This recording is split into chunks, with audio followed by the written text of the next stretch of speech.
ছাদ বাগানে কৃষি ভিডিও।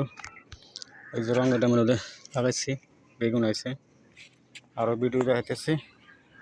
ওই যে লাউ আরও লাগাইছি, এটা যে শীত লাউ চারা রঙের ড্রামের মধ্যে লাগাইছি। আর এই পাশে হলো আপনার বেগুন গাছ, চালের ড্রাম, বেগুন গাছ মাটিতে লাগাই দিছি। আর এই পাশে হলো বেগুন গাছ, দেখছেন। আর এটা হলো আপনার ফলের ক্যারেট, 50 টাকা নে 100 টাকা নে, যার নিতে। আমি নিচে ইট দিছি, একটু ফাঁক রাখছি, নিচেতে আবর্জনা ময়লা সরাই আনুন যাবে। তো এইভাবে দিছি, জালির মতন দিয়ে দিছি নেটটা হলে দিছি। আর ফিল্ড উঠবে না, আবার নিচে ফিল্ড পড়বে। তো আমার দেন বুটবুটি গাছ, এ পাশে বুটবুটি গাছ, এটা ফলের ক্যারেটও লাগাইছি। আপনার আমার দেখা দিয়ে আপনারা ছাদ বাগানে কৃষি ভিডিও করতে পারবেন। ভিডিওটা বেশি ভালো হতো না মনে সম্ভব, রোদের মধ্যে এটাও লাগাইছি, দেখছেন। এটার মধ্যে বুটবুটি লাগাইছি, এটার মধ্যে গেছে। আর এবার হলো আপনার লাউ গাছ, তুলে আমি লাউ লাগাইছি, শীত লাউ, এটা গুড়ি দিতেছি। এবার সব লাউ আছে, এটা আপনার ডাম, লোমের ডাম, গাছ কলার ক্যারেটও লাগাইছি। দেন গাছ কতটুকু মোড়া, এটা যে শক্তিটা পাইছে ক্যারেটের মধ্যে,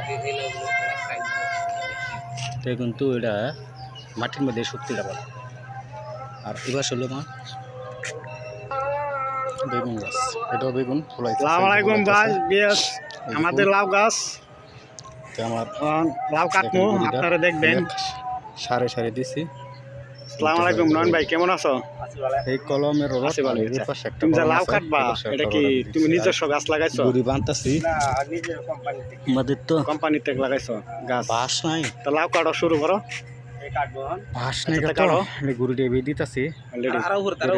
মাঝখানে একটা কোড়া দিয়ে দেবো, আর সমস্যা নেই, গুড়িটা দিচ্ছে প্লাস্টিক ভেতর। আর আমার ছাদ হলো আপনার 900 মাটি লাগছে চাকরি করতে। আর এই পাশে হলো আপনার কৈতর ঘর, কৈতর ঘরটা মনে হয় কৈতর পালছিলাম 100, আর মনে পালি না ঘর করে লিছি। দেখেন ভাই ভেন্ডি গাছ 900 ফিট হলে আপনার গাছ লাগাইছি। একটা গ্যাপ আছে, দিন আমার এক গ্যাপ, ওই দিন ওই যে এই পাশে একটা গ্যাপ, এই পাশে একটা গ্যাপ, 12 গ্যাপ। এই পাশে দিন আমি এক সাইডে লাগাইছি, আপনার গ্যাপের মধ্যে লাগাইছি, এইটুকু লাগাইছি এক পাশে। আর এই পাশেও লাগামো আস্তে আস্তে দিয়ে গিরিস্তিটা। তাই ভিডিওটা বেশি বড় করলাম না, যে আমার গাছগুলো দেখেন কত সুন্দর করেছে স্যার। তাই সেটা ভিডিও করলাম না। আমার হলো এটা ফেসবুকে, ইউটিউব চ্যানেল আছে, আমার কৃষি চ্যানেল আছে, দেখতে পারবেন। আর তারা কি বেশি বক বক করবো না। আসসালামু আলাইকুম, ভালো তো একটা লাইক দিন।